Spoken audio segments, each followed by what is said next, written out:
A start, a restart, a continuation. Much like my review for Wanted Dead, Signalis had taken me the better part of a year to finish. Unlike Wanted Dead, though, this wasn't because I couldn't find the words to describe it. No, it's much less dramatic than that. 2023 was just, well, 2023, with its slew of fantastic games, some of which I've reviewed here, that dragged my attention from the game, as well as the slump I was in the last quarter of 2023 when I lost my job and lost most of my motivation to record, well, anything for a time. I'm not going to sit here and lie and say that I was taking my time with the game and really just trying to pick it apart. No, I was playing Hi-Fi Rush, Dead Space, Wanted Dead, Street Fighter 6, The Legend of Zelda, Tears of the Kingdoms, Resident Evil 4 Remake. I put Wanted Dead here twice for some reason in this review, but that's probably, I'll count it anyway because I did go back to try again. Atomic Heart and Final Fantasy 16 and more. You see my problem here? I didn't even mention Baldur's Gate 3 for some reason. I played a good portion of the latter half of 2023 playing Baldur's Gate 3. Quick bonus review moment. Play Baldur's Gate 3. Go for it. Anyway. But even as I was playing all of those games and more that year, it kept nagging at me. Not the desire to finish a game that I had started, not to finish the review I had in mind and promised I finish, but rather the desire to experience a game that demanded my attention. And spoiler alert, I'm fucking glad I did.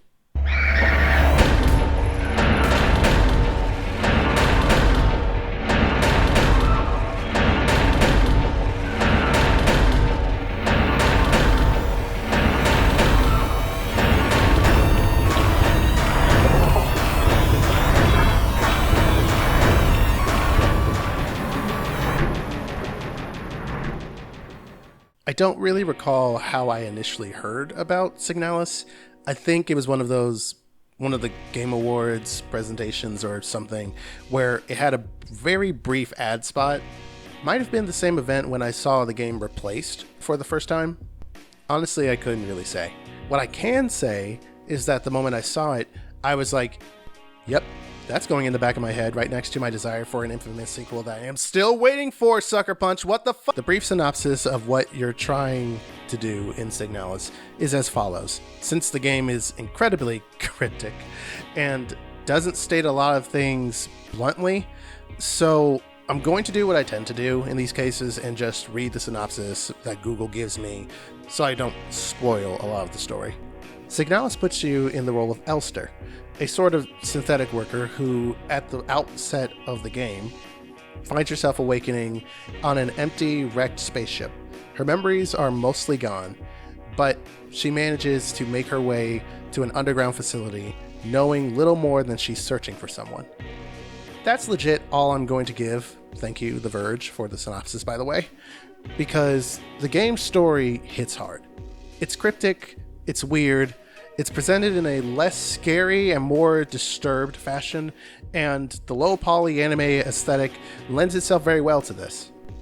It's also cosmic introspective horror to a T, and I'll probably need to watch a story overview or something after playing through it now, not because the story generally doesn't make sense, but because I want to know what I missed out on in the early hours of confusion that I had. Good confusion, by the way, not the bad one. It's the same kind of confusion I felt when I played Silent Hill 2, when the pieces really didn't start coming together until near the end of the game. You know, that moment where you're like sitting there and you're seeing things unfold and you're like, oh, that meant, oh shit, that meant, and oh, one of those things. On another note, some phrases in Signalis are in Chinese, some are in German, and some are in English. So some of this game is intentionally masked until you dig deeper. Unless you could read/speak Chinese and German, and in some cases, for some of you, English, then I guess the mask is more revealed than it is for me. That said, the game's cryptic and Lovecraftian vibes aside, I'll either go and watch an extensive deep dive to connect the dots I failed to connect myself, or I'll play it again, which is what people tend to recommend. I don't think anyone actually has a problem if you go and watch a long retrospective or whatever, but They often recommend playing through it again with the new context in mind. That is also because there are multiple endings to the game, so you'd be doing it anyway if you're trying to go for all the endings. The game is short enough to do so. But even if you watch a retrospective video on it, or even if you do play through all the endings and stuff in the game, there's still a lot left up in the air that's just left to whatever you interpreted it as. I know some people interpret this however you will as lazy writing, but I think there's a place for it, and it's done, I'd say boldly, masterfully well. Because instead of me being frustrated by the end and being like, what does it mean? Tell me. I'm going, what does it mean? Tell me. Same statement, different tone. Same song, different chorus. And again, without spoiling anything, this is a very depressing game. So I'd actually recommend that you're in the right headspace before you play the game, because it doesn't pull punches. That might seem like an extreme warning, but I'm just saying it anyway. But emotional damage aside, this is one of those stories where I didn't feel smart enough to fully comprehend it, and where I only understood a handful of references. And in this case, that's a good thing.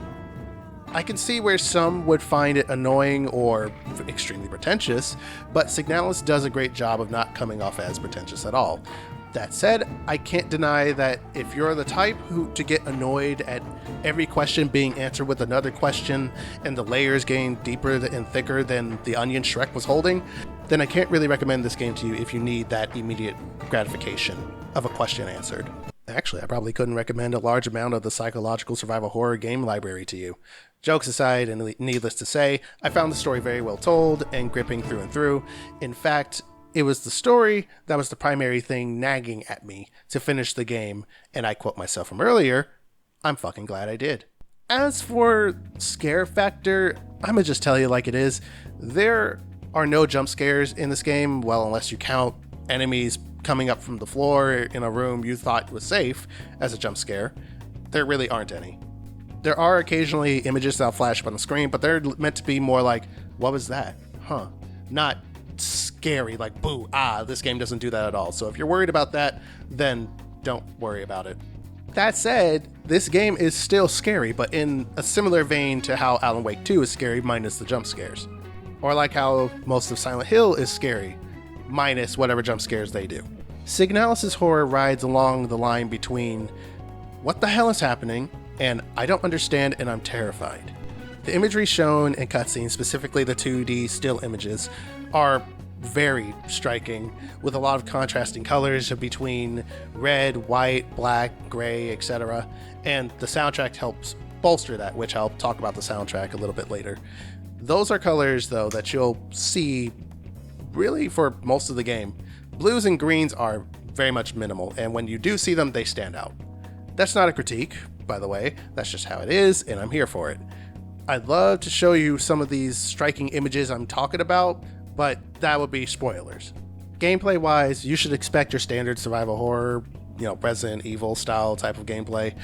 If you've played old school Resident Evil or Silent Hill or Silent Hill, you know what to expect when you start playing the game. You've got 6 slots to manage for your inventory, a decent amount of weapons to find that you won't be using much unless you want a very specific ending to the game. That's the only hint I'll give on that one. And puzzles upon puzzles upon puzzles, some of which I need a little nudge from the internet, just a little hint. The puzzles specifically are fantastic, by the way, ranging from pretty easy 1, 2, 3, go get this, and then you get this steps, regardless of what they are, to real head scratchers. But anyway, within the first hour, if you're familiar with Silent Hill or Resident Evil, beating a dead horse here, it'll all be familiar to you, and if you're not, you'll get the hang of it, with the exception of the radio frequency mechanic. The radio frequency mechanic is a core aspect of SIGNALIS in more ways than one, but as a gameplay tool, it's used to defeat a specific type of enemy, solve some kinds of puzzles, and unlock doors, or at least help you unlock certain doors.